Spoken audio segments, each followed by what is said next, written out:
Hello students,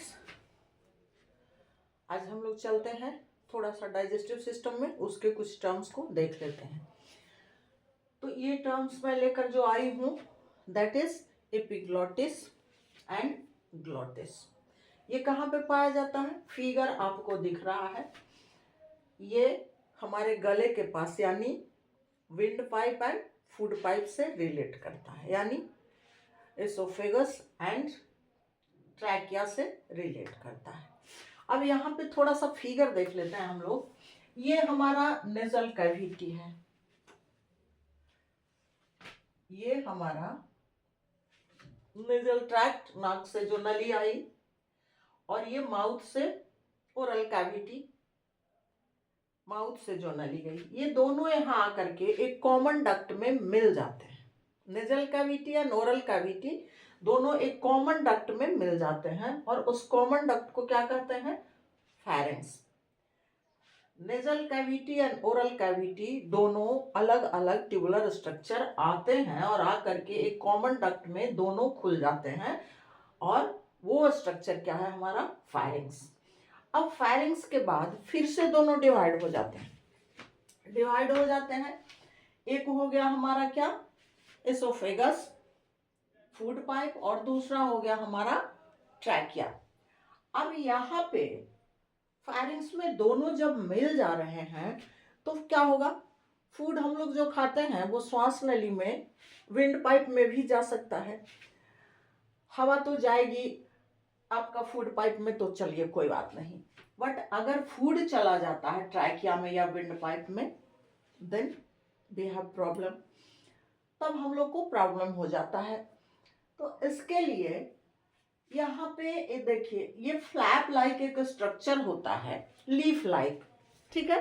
किस चीज का बना हुआ? कार्टिलेज का बना हुआ, बोन का नहीं। वो लचीला होता है, फ्लेक्सिबल, फ्लैप लाइक स्ट्रक्चर जो कवर कर देता है ट्रैकिया को। उस ट्रैकिया के ऊपर जो पोर होता है उस पोर को कवर करने का काम करता है और उसे क्या कहते हैं? उस स्ट्रक्चर को कहते हैं एपिग्लॉटिस। अब ट्रैकिया में इसके टिप पोर्शन पे एक छोटा सा पोर होता है, छिद्र होता है, जिसके थ्रू एयर इसके अंदर जाते हैं और इस पोर को कहते हैं ग्लॉटिस, यानी flap like structure that is epiglottis, जो कि ग्लॉटिस को कवर करते हैं या ट्रैकिया के टिप पोर्शन पे उसके ये पोर को कवर करते हैं, भोजन को जाने से रोकते हैं और उसको डायरेक्ट फूड पाइप में जाने देते हैं या एसोफेगस में जाने देते हैं। तो ये दोनों स्ट्रक्चर यहाँ पे हो गया आपका फेरिंग्स, एपिग्लॉटिस, ये फ्लैप लाइक स्ट्रक्चर, ये हो गया आपका एसोफेगस, और ये हो गया आपका ट्रैकिया। ट्रैकिया के ऊपर टिप पोर्शन पे एक छोटा सा पोर है दैट इज ग्लॉटिस। यहीं पे लैरिंग्स भी होते हैं, स्वर यंत्र भी, स्वर रज्जु भी इसी में होते हैं। तो अब इसको मैं यहाँ पे लिखी हूँ, थोड़ा सा देख लीजिए। Epiglottis the cartilaginous flap which closes the glottis to check the entry of food into it during swallowing। कब निगलते हैं? जब हम भोजन निगलते हैं तो फेरिंग्स तक तो आया, चलिए ठीक है। अब ये फूड पाइप में जाएगा कि विंड पाइप में जाएगा, इसको डिसाइड कौन करता है? एपिग्लॉटिस।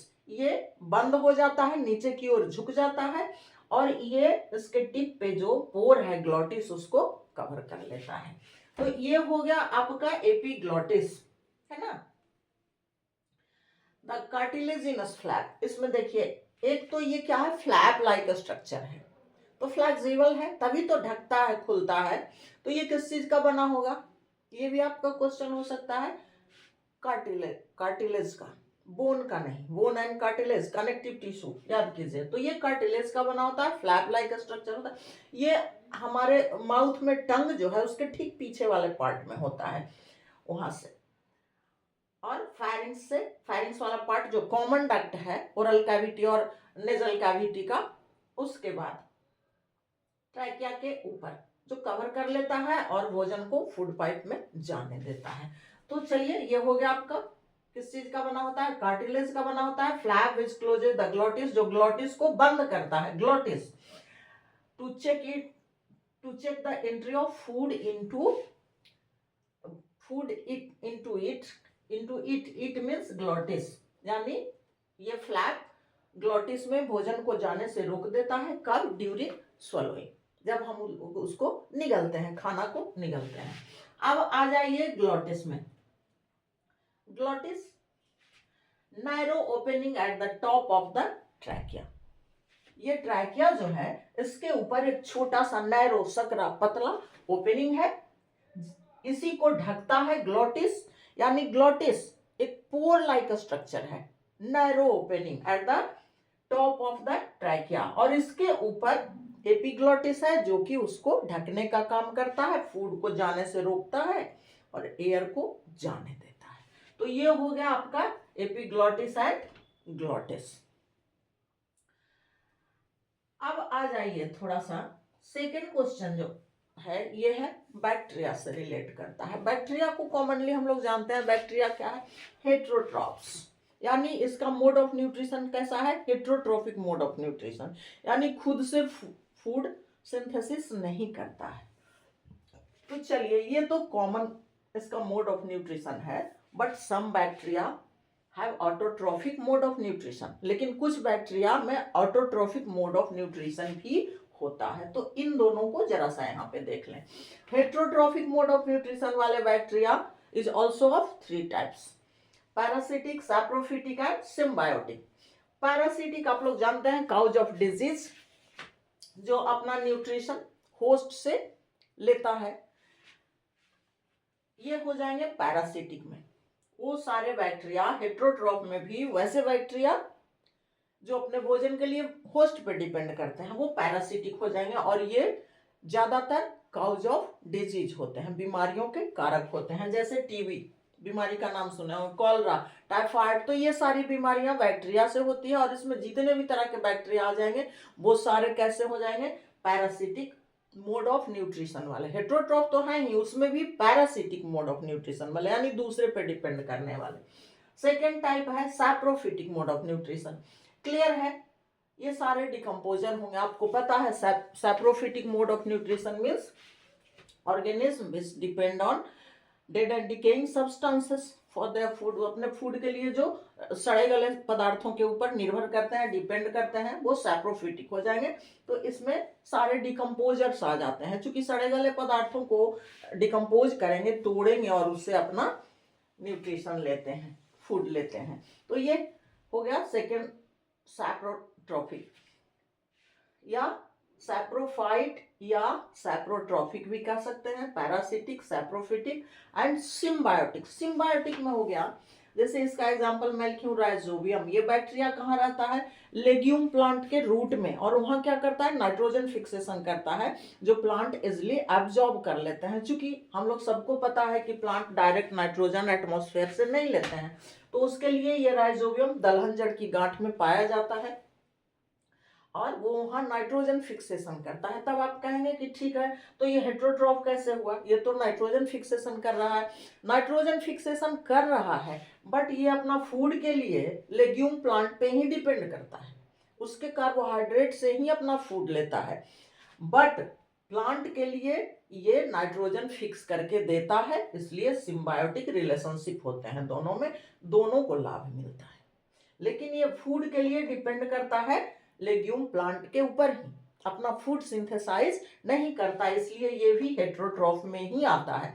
कुछ सिम्बायोटिक बैक्टीरिया जो हैं वो ऑटोट्रॉफ में भी आते हैं, जो मैं नीचे लिखी हूँ, इसलिए इसको भी थोड़ा नोटिस कीजिएगा और दिमाग में रखिएगा कि सिम्बायोटिक में अगर राइजोबियम आता है लेग्यूम प्लांट वाले तो वो हेट्रोट्रॉफ हो जाएंगे, लेकिन और भी 2-3 बैक्टीरिया मैं नीचे लिखी हूँ वो ऑटोट्रॉफ में आएंगे। ये हेट्रोट्रॉफ में आएंगे, क्यों? क्योंकि ये अपना भोजन के लिए लेग्यूम प्लांट पे डिपेंड करते हैं, बस उसको बदले में नाइट्रोजन फिक्स करके देते हैं जो वो प्लांट इजिली एब्जॉर्ब कर सके। तो ये हो गया आपका बैक्टीरिया का mode of nutrition, common general mode of nutrition, heterotroph, parasitic, saprophytic and symbiotic. Parasitic में सारे डिजीज वाले आ जाएंगे, सैप्रोफिटिक सारे डिकम्पोजर आ जाएंगे, और सिम्बायोटिक में आपका एक एग्जाम्पल एक मैं डाली हूँ राइजोबियम का, लेग्यूम प्लांट के रूट वाले। अब आ जाइए ऑटोट्रॉफिक मोड ऑफ न्यूट्रिशन में। ऑटोट्रॉफिक मोड ऑफ न्यूट्रिशन भी थोड़ा याद कीजिएगा, आपको याद आ जाएगा। फोटोसिंथेटिक बैक्टीरिया, साइनोबैक्टीरिया और ब्लू ग्रीन एल्गी। साइनोबैक्टीरिया को ब्लू ग्रीन एल्गी के नाम से भी जानते हैं। तो इसका नाम ही है ब्लू ग्रीन एल्गी, यानी फोटोसिंथेसिस करेगा, इसलिए फोटोसिंथेटिक मोड ऑफ न्यूट्रिशन होता है। ये ऑटोट्रॉफ है लेकिन फोटोसिंथेटिक मोड ऑफ न्यूट्रिशन होता है। तो पूछिए कि और भी कुछ होता है? हाँ, कीमोसिंथेटिक मोड ऑफ न्यूट्रिशन भी होता है। फोटोसिंथेटिक, फोटो मीन्स जो लाइट से एनर्जी लेते हैं, कीमोसिंथेटिक मीन्स जो केमिकल से एनर्जी लेते हैं एंड देन फूड सिंथेसाइज करते हैं। तो यहाँ पे देख लीजिए, photosynthetic bacteria simple use sunlight for energy, है ना। फूड सिंथेसिस के लिए सनलाइट एनर्जी को यूटिलाइज करते हैं, उसको यूज करते हैं, और इसलिए इसे फोटोसिंथेटिक बैक्टीरिया कहा जाता है। जब ये फोटोसिंथेटिक हो गया तो ऑब्वियस है कि ऑटोट्रॉफ ही होंगे या ऑटोट्रॉफिक मोड ऑफ न्यूट्रिशन ही होगा इसका। कीमोसिंथेटिक में बस थोड़ा सा यहाँ पे सनलाइट के बदले में कर दीजिए आप chemical, use chemical energy from inorganic compounds to produce organic compound like sugar. Food synthesis में फोटोसिंथेटिक हो या कीमोसिंथेटिक, शुगर का ही सिंथेसिस करेंगे, कार्बोहाइड्रेट ही सिंथेसाइज करेंगे, लेकिन ये सनलाइट यूज किया एनर्जी के रूप में और ये केमिकल एनर्जी के रूप में यूज करता है, जो इनऑर्गेनिक कंपाउंड से उसको ब्रेक करके और फिर ऑर्गेनिक कंपाउंड शुगर में कन्वर्ट करता है, उस एनर्जी को यूटिलाइज करके। यानी ऑटोट्रॉफ में फोटोसिंथेटिक, कीमोसिंथेटिक, याद रखना सिर्फ सनलाइट एनर्जी यूज करते हैं और ये केमिकल एनर्जी यूज करते हैं। दोनों मिलके बनाएंगे तो वही कार्बोहाइड्रेट ही, शुगर ही, और कार्बोहाइड्रेट ऑर्गेनिक कंपाउंड है, इसको भी दिमाग में रखिएगा। अब ऑर्गेनिक कंपाउंड का सिंथेसिस करने के लिए तो इनऑर्गेनिक सब्सटेंस का ही यूज होता है, फोटोसिंथेसिस ही ले लीजिए दिमाग में, CO2, H2O सारे इनऑर्गेनिक कंपाउंड हैं। तो यहाँ वैसे ही इनऑर्गेनिक कंपाउंड से ये एनर्जी ले करके उसके केमिकल से और फूड सिंथेसिस करता है। इसके एग्जांपल में देख लीजिए, नाइट्रीफाइंग बैक्टीरिया, ये क्या करता है? Convert ammonia to nitrate and nitrite. ये अमोनिया को नाइट्रेट और नाइट्राइट में कन्वर्ट भी करता है और खुद अपना फूड सिंथेसिस भी करता है। So, yeah, therefore, nitrifying bacteria is chemosynthetic or autotrophic bacteria, या has autotrophic mode of nutrition, but यहाँ पे अपना food synthesis नहीं कर रहा है, इसलिए ये symbiotic तो है लेकिन heterotroph, नाइट्रोजन फिक्स करके दे रहा है लेकिन भोजन अपना नहीं बनाता, उसके लिए डिपेंड करता प्लांट पे। ये अपना फूड सिंथेसिस भी करता है और प्लांट के लिए नाइट्रेट और नाइट्राइट को भी फिक्स करके दे रहा है। सल्फर बैक्टीरिया, ये सल्फर फिक्सेशन करते हैं।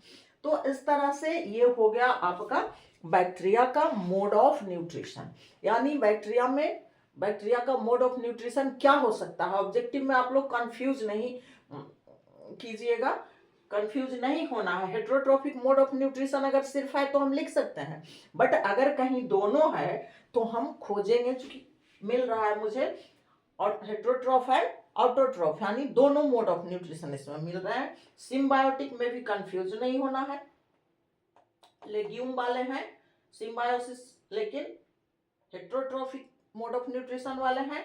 और नाइट्रीफाइंग, सल्फर, ये सब बैक्टीरिया जो है, हाइड्रोजन बैक्टीरिया, ये सब जो है ये कीमोसिंथेटिक है, क्योंकि फूड भी अपना सिंथेसिस करता है और नाइट्रोजन फिक्सेशन भी करता है। तो ये हो गया आपका बैक्टीरिया का मोड ऑफ न्यूट्रिशन और उसके एग्जांपल्स।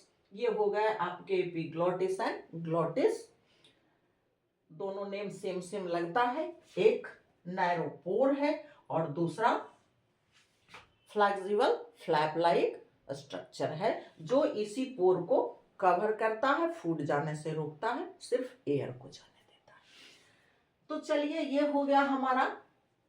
इसके बाद बहुत एक छोटा सा क्वेश्चन आया है, उसको भी मैं देख लेती हूँ।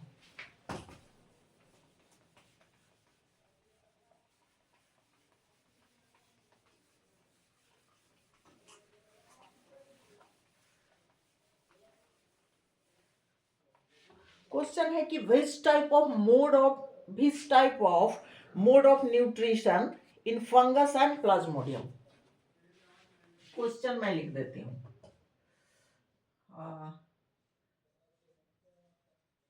Name the mode of nutrition in fungus and Plasmodium. इसका आंसर हम क्या करेंगे? फंगी का और प्लाज्मोडियम का. अगर आपके दिमाग में दोनों टर्म होंगे तो आपको खुद ही आंसर आ रहा होगा. फंगस क्या है और प्लाज्मोडियम क्या है? फंगस अचार का सड़ जाना, बरसात में कपड़े में ये सफेद सफेद दाग लग जाना, या फिर ईस्ट, मशरूम, हेल्दी डाइट हम लोग का जो खाते हैं, ये सारे फंगस में आ जाते हैं. पहले इनको प्लांट में रखा गया था, अब इनको एक स्पेशल कैटेगरी में रख दिया गया है, fungus.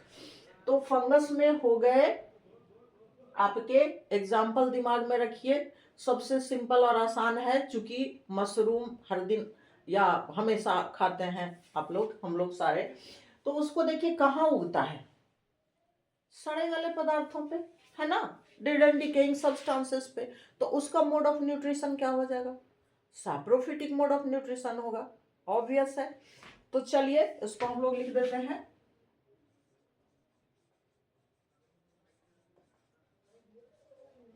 Saprophytic mode of nutrition या सैप्रोफाइट कह सकते हैं. इसका एग्जांपल हो जाएगा आपको, मैं बोल दे रही, जैसे ईस्ट हो गया आपका, मशरूम हो गया आपका, और फंगस में पेंसिलियम वगैरह सारे फंगस में ही आते हैं. इसका आपका एग्जांपल हो जाएगा ईस्ट, मशरूम से आपको तुरंत याद आ जाएगा कि इसका मोड ऑफ न्यूट्रिशन सैप्रोफिटिक है या सैप्रोट्रॉफिक है, यानी सड़े गले, डेड एंड डिकेइंग सब्सटेंसेस पे. अब आ जाइए प्लाज्मोडियम में. प्लाज्मोडियम, इसका मोड ऑफ न्यूट्रिशन पैरासिटिक है. प्लाज्मोडियम से एक बीमारी होती है ह्यूमन बीइंग में, दैट्स कॉल्ड मलेरिया बीमारी. इससे जो बीमारी होती है, disease, plasmodium cause of disease है. किस डिजीज का? जैसे मलेरिया. तो मलेरिया बीमारी जब इससे हो रही है, तब इसका मोड ऑफ न्यूट्रिशन क्या हो जाएगा? Parasitic mode of nutrition. Parasite है ना, ह्यूमन बीइंग के बॉडी में. या फिर आप लोग को पता होगा कि मच्छर काटने से मलेरिया होता है. इसको 2 होस्ट चाहिए लाइफ साइकिल कंप्लीट करने के लिए. तो ये इसका मोड ऑफ न्यूट्रिशन क्या है? Parasitic mode of nutrition. Parasitic mode of nutrition या पैरासाइट.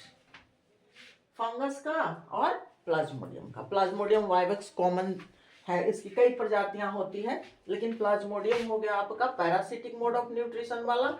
ये बीमारी फैलाता है, जो सबसे मोस्ट कॉमन डिजीज मलेरिया है, जिसको 2 होस्ट चाहिए, मच्छर और आदमी, मॉस्किटो एंड ह्यूमन बीइंग.